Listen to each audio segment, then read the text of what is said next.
Start recording. Meep guys came to visit. She was Anne Frank's #1 hero.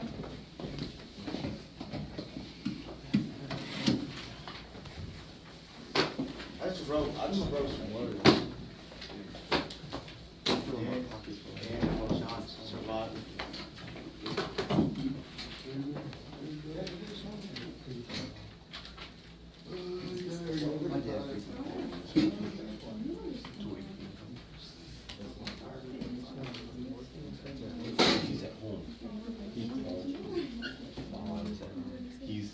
Okay, so we have Meep and #1 hero. You like that? Okay, what else? They read Anne Frank's diary and then a book called Nine.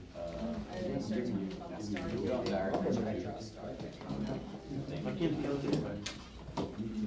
I'm just gonna finish the book. You just grew up No, you go to some letters. We're having church like usually. Bro, we need 32 people. 32 people to get shapes.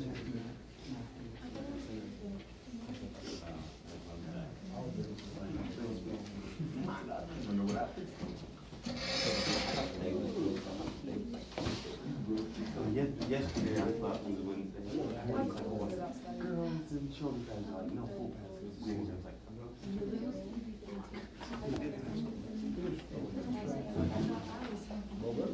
you were smoking still on.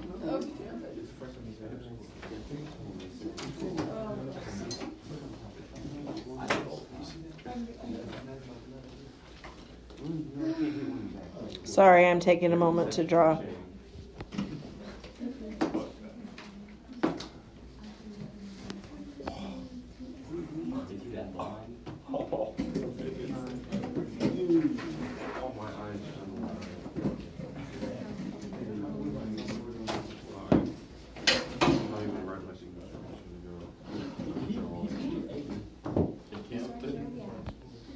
We are on page 90 something, 98 I think. Okay, look, they're friends. Do you like it? Braden. Look, they're friends. Do you guys like it? Okay, what else was there? We had letters, right?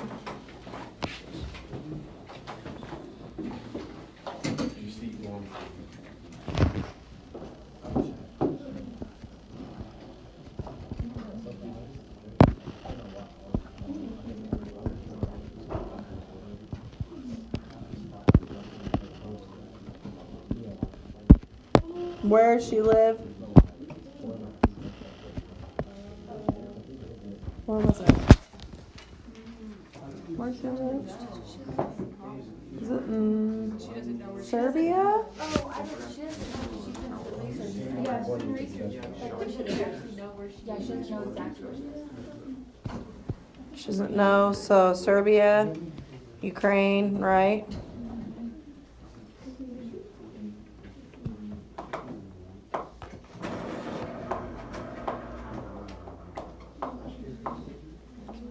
Actually, I think I'm going to do this. Room 203.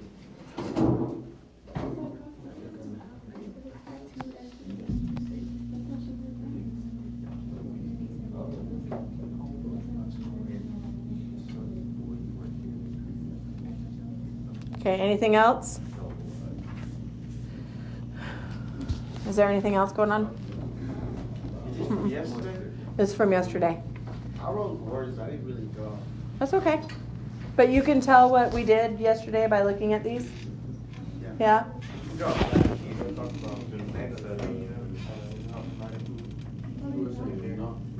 Drawn a flag. She was just being sarcastic though. She said land of the Oh, land of the free. and home of the brave.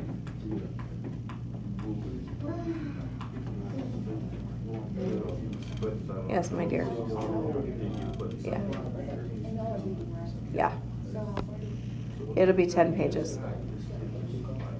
And I will do a recording if you want it.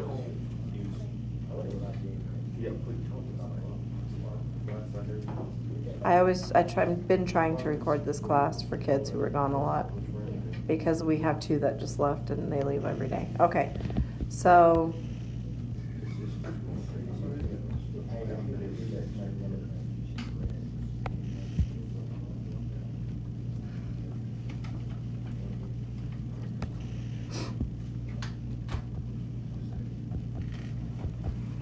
there you go. Are we really free? Does that look good? Yeah? That would be some good sketch noting going on. I'll go ahead and leave this up and we'll go ahead and get started on page 86, I guess, right? I really like this poem that they read. Or maybe it's 87. No, I have it down under my friend who was sitting next to me was crying. Yeah. Is that right? Yes. That's what I have down. My friend on page 86, my friend who's sitting next to me, second paragraph down, is where we're starting, and I'm just going to go ahead and start reading, okay? Are you guys ready? Okay. Try to track with me, read with me, do your drawings, okay? Take your notes. My friend who was sitting next to me was crying. Since we've been studying the Holocaust, it has made him think about all of the people he knows who have been killed. His best friend accidentally shot himself, and to this day he still has nightmares about his death. Meep told everyone that not a day goes by where she doesn't think about Anne. When she said this, my friend stood up and told her she was his hero. Then he asked her if she still believed that she was a hero. We expected her to say yes, but I think she surprised us all. She said, "No, you, my friends, are the true heroes." Heroes? Us? Having her say that made me realize more than ever how special my classmates are. Like she said, we are the heroes, and it is up to us to let the younger generation know what's going on. It sure feels good to know that for once in my life, my friends and I are doing the right thing. After she finished and we all had the opportunity to give her a hug and have her sign our books, I realized how lucky we were.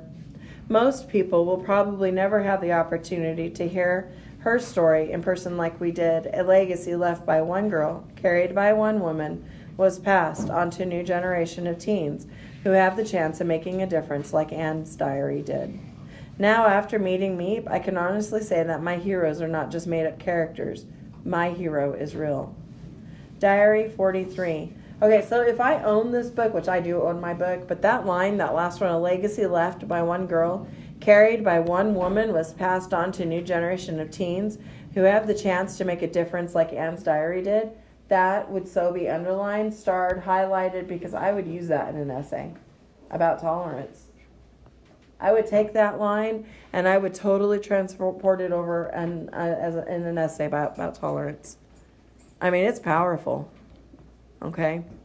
The idea that you can gain tolerance and the ideas from a book and apply them to your life, that shows power.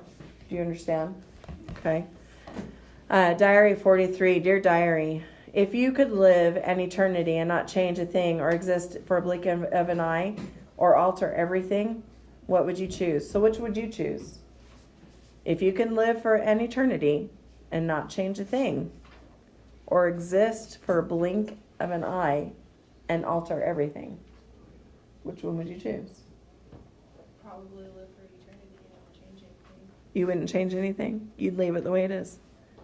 No Interesting. matter what we do, it's gonna be the same. You think Go so? back to normal. You think even though if we impact here and now, right now, and then in a few generations from now, you think it'll go back to what it is? Interesting concept, isn't it? But if you could alter everything for the better and you teach your children and your children teach your children, their children, you guys have generations to come after you that could be influenced by you just by teaching. Interesting concept, isn't it? Yeah. Just a thought. This was one of Miss G's questions after we read this poem. This is the poem. I love this. Moment. Let him wish his life for sorrows of a stone, never knowing the first thread of these, never knowing the pain of ice, as its crystals slowly grow, needles pressing in on the heart. To live forever and never feel a thing, to wait 1,000,000 lifetimes, only to erode and become sand. Wish not for the stone, but for the fire. Lasts only moments, but changes everything. Oh, to be lightning, to exist for less than a moment, yet in that moment to expose the world to every open eye. Oh, to be thunder, to clap and ring, to rumble into memories, minds and spines, to chill the soul and shake the very ground, pounding even the sand into smaller pieces, or the mountain, brooding, extinct, yet gathering for one fatal moment the power to blow the top clean off of the world. Oh, to last the blink of an eye and leave nothing, but nothing unmoved behind you. Vincent Giuliano, January 9th, 1991. Miss G gave us this poem written by someone who had gone to college with her. Ironically, he died shortly after he wrote the poem by drowning in the San Francisco Bay. After we read the poem, Miss G broke it down into its simplest form. She wanted no part to be misunderstood. She wanted this poem to become our motto in class and our principle in life. She told us to be the kind of people that have enough passion to change the world. If we let ourselves be fire, thunder, or lightning, we could alter everything. We all thought Miss Gurrell's lesson was really powerful, and all but us, lightning and thunder, not likely. The below average, sure to drop out kids, please. Ever since I can remember, we've been put down and stepped on. And now, all of a sudden, we have the potential to change the world. Leave it up to Miss Gurrell to come up with some crazy shit like that. She tried to convince us that we were capable of anything, but it wasn't until Meep's visit that it finally made sense. I remember talking about how much we admire her for risking everything to care for Anne and her family. She said that she only done it because it was the right thing to do. Someone stood up and said that Meep was their hero. No, you're the real hero, she answered. Then there she was, one of the most heroic women of all time, telling us that we were the heroes. Do not let Anne's death be in vain, Meep said, using her words to bring it all together. Meep wanted us to keep Anne's message alive. It was up to us to remember. Meep and Miss Gurrell had the same purpose all along. They wanted us to seize the moment. Miss Gurrell wanted us to realize that we could change the way things were. Meep wanted to take Anne's message and share it with the world. That's when it became crystal clear. Anne's message of tolerance was to become our message. At that moment, I became like the fire and like the lightning and like thunder. How does a stone land in the ocean? Or how does a stone land in the lake? What happens when you throw a stone in a lake? It ripples. It ripples. Does the center remain the center? It spreads, doesn't it? It starts in one, and then it becomes bigger, and then it becomes bigger, and then it becomes bigger. You guys are like stones. Can you change things? Some of you feel like you can't. But I'm asking you to think about that. Can you change things and how? Okay? Think about it. Diary 44. Is that right? Yeah. I can't believe that Zlata Filipovich is coming. Our letters actually paid off. After reading her book, I couldn't do anything but relate to her life to mine. It was so interesting to realize that another person my same age went through such a horrible experience, seeking refuge from a war. Even though I didn't physically experience a war, my family managed to escape one just in time from Nicaragua. Blasts of gunfire thundered throughout my country too. I can candidly say that in the back of my mind, I didn't think Zlata would actually respond to our invitation. I felt like we were writing to a celebrity, and all we would end up hearing in return was a letter from her agent saying, "Thank you, and here's a signed photograph." Zlata's response, on the other hand, was much more gratifying. Not only did she personally write back to us, but she also mentioned that she would be more than happy to meet us. I feel like I'm about to meet a person whom I could relate to. Diary 45, Dear Diary, March 24th, 1996 was the most unforgettable day ever. I had the pleasure of going with my family to Newport Beach Marriott Hotel to meet Zlata Filipovich and her parents, Malik and Alicia, and her best friend Mirna. My parents got dressed up in their nicest clothes for the occasion, and I wore a suit. We drove to the hotel not knowing what to expect from the evening. As soon as we walked inside the Marriott Hotel, We felt important and excited to be there. A photographer took our pictures, and waiters in tuxedos and white gloves served us appetizers off of silver trays. They even served us punch and champagne glasses. Since Miss Gorell works there, she made sure that everyone went out of their way to treat us like royalty. When Zlata came down to meet us, all of us surrounded her as if she was a celebrity. We all wanted to take pictures with her and ask her questions about herself. It was so interesting to see how we had a girl our own age that is such a role model to us. In fact, the fact that she was actually here was so unbelievable. I found out we had a lot in common. We both liked listening to music, being with our friends. Zlata had left such a good first impression that I'll never forget her. As we continued to celebrate, we had a formal dinner in her honor. The food was delicious. There must have been at least 5 courses.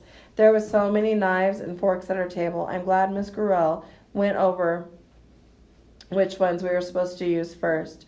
Before the night was over, Miss Gorell told us that this was just the beginning and there's more to come. I left the Marriott with a good feeling and high expectations about our future. Dear Diary, Diary 46. My friend with Mary reminds me of Zlata and Myrna's friendship. They have been through a war together because of race and religion, and they are still best friends. The only difference is that neither of their families want to prevent their friendship. There's not even a war in this country, yet I can't even go to a movie with my friend because she's white. Why does that matter anymore? I thought we were in a new era and getting over race issues. Yeah, right. I live in the big fantasy world. The time hasn't come for people to overcome hatred of others because of something as insignificant as race. She's the best friend a person could ever have. She's fun, she's smart. She doesn't just hear me, she listens to me, and we have so much in common, but she's white. There's nothing wrong with that. It's not my problem, not a problem to me anyway. To everyone else, it's a problem, especially my family. More specifically, my father. My father gets angry when I spend time with her. He says, "Why don't you have any black friends?" Or, "So you're going over to those honkies' house again?" Come on, who uses those words anymore? He warned me to watch my back because those white people always stab you in the back. He has no idea what kind of person she is. I can't believe how incredibly ignorant he is. I think it's because he grew up in an era of pure racism. Worse, he grew up in the South, and racism was all he saw. Does that make it okay? Or to take his anger out on me and my friends? I don't think so. My father thinks she's turning me into a white girl because she's my best friend. I hang out with her all the time. She has never done anything negative towards me. And if she did, I wouldn't look at her as if the whole race did something negative towards me. Color is the last thing that comes to mind when we hang out together. We have more important things to be concerned about. All right, so we're going to pick up tomorrow on Diary 47. Did I make it 10 pages? Not quite. I was hoping. All right, tomorrow I'm not going to do any bell work. I'm just going to start reading. We need time to read. We got to get pulled together, okay? Does that sound fair? Those of you, yes, I will record tomorrow.